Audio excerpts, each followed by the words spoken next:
Welcome investors, इन्वेस्टोग्राफी में आपका स्वागत है।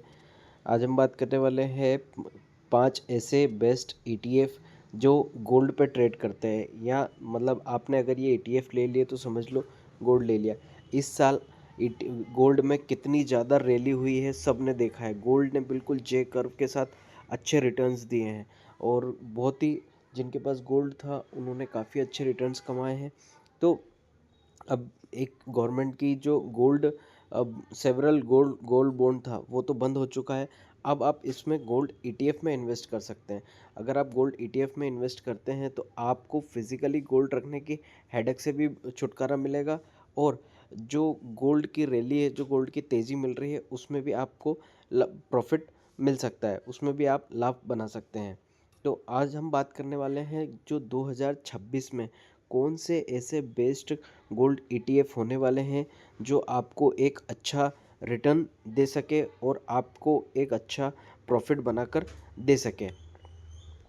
तो इस लिस्ट में सबसे पहला ईटीएफ है कि हम बात करें तो है वो है आईसीआईसीआई प्रूडेंशियल गोल्ड ईटीएफ। इसका 52 वीक हाई की बात की जाए तो 120 रुपये 58 पैसे का है, और 52 वीक लो की बात की जाए तो 65 रुपये 61 पैसे का है। और इसका एनुअल एसेट्स अंडर मैनेजमेंट की अगर हम बात की जाए तो 13,617 करोड़ रुपए के एसेट्स ये लोग अपने मैनेज करते हैं।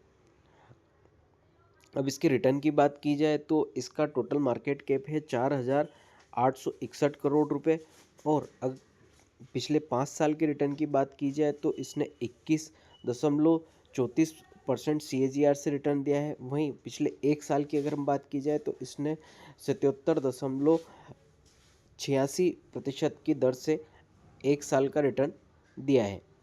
अगले हम स्टॉक की अगर हम बात की जाए तो HDFC गोल्ड ETF है। यह ETF 52 वीक हाई की अगर बात की जाए तो 120 रुपीज़ 90 पैसे का इसका हाई लगा था, जिस अगर और लो की बात की जाए तो 65 रुपये 61 पैसे का इसका लो 52 वीक लो लगा था। एसेट्स अंडर मैनेजमेंट की बात की जाए तो यह लगभग 16,704 करोड़ रुपए मैनेज करते हैं।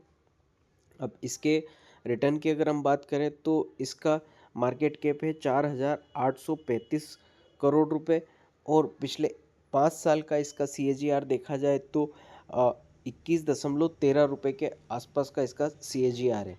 और वहीं अगर हम इसके पिछले 1 साल के रिटर्न की बात की जाए तो यह 76.78% का इसने रिटर्न दिया है।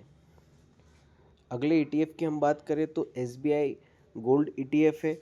यह लगभग इसका 52 वीक हाई की अगर हम बात की जाए तो 119.66 इसका हाई था, और वहीं 52 वीक लो की बात की जाए तो इसका 64 रुपीज़ 96 पैसे इसका लो था। एसेट्स अंडर मैनेजमेंट की बात की जाए तो यह लगभग 15,282 करोड़ रुपए मैनेज करते हैं। रिटर्न की बात की जाए तो इसका मार्केट कैप है 6,721 करोड़ रुपए। इसने पिछले 5 सालों में 21.10% का CAGR दिया है। वहीं पिछले 1 साल की बात की जाए तो इसने 77.05% का रिटर्न अपने इन्वेस्टर्स को दिया है। अगले स्टॉक की बात की जाए, चौथे नंबर पर जो स्टॉक है वो है कोटक गोल्ड ETF, और इसका 52 वीक हाई की अगर हम बात की जाए तो 116 रुपये 59 पैसे का लगा था। वहीं 52 वीक लो की हम अगर हम बात करें तो 64 रुपये 17 पैसे का इसका 52 वीक लो देखने को मिलता है। वहीं एसेट्स अंडर मैनेजमेंट की अगर हम बात करें तो 11,227 करोड़ रुपए ये लोग मैनेज करते हैं। इसके रिटर्न की अगर हम बात की जाए तो इसका मार्केट कैप है 5,000 करोड़ रुपए के आसपास का इसका मार्केट कैप है। वहीं रिटर्न की बात की जाए तो 5 साल का CAGR 20.97% है। वहीं पिछले 1 साल की रिटर्न की बात की जाए तो 76.17% इसका 1 साल का रिटर्न है। अब 5वें नंबर और सबसे आखिरी ETF है निपॉन इंडिया गोल्ड ETF। इसका 52 वीक हाई की बात की जाए तो 115 रुपये ₹54 का लगा था। वहीं अगर इसका लो की हम बात की जाए तो ₹63 63 पैसे का था। इसका एसेट्स अंडर मैनेजमेंट की अगर हम बात करें तो यह 34,900 करोड़ के आसपास के ये मैनेज करते हैं। वहीं अगर हम इसके रिटर्न की बात की जाए तो 13,050 करोड़ रुपए के आसपास का इसका मार्केट कैप है। वहीं इसके रिटर्न की अगर हम बात की जाए तो पिछले 5 साल का इसका CAGR 20.94% है। वहीं पिछले 1 साल की बात की जाए तो 76.61% है। तो दोस्तों CAGR के हिसाब से पिछले साल के CAGR के हिसाब से लगभग सभी ने एक जैसा परफॉर्मेंस किया है।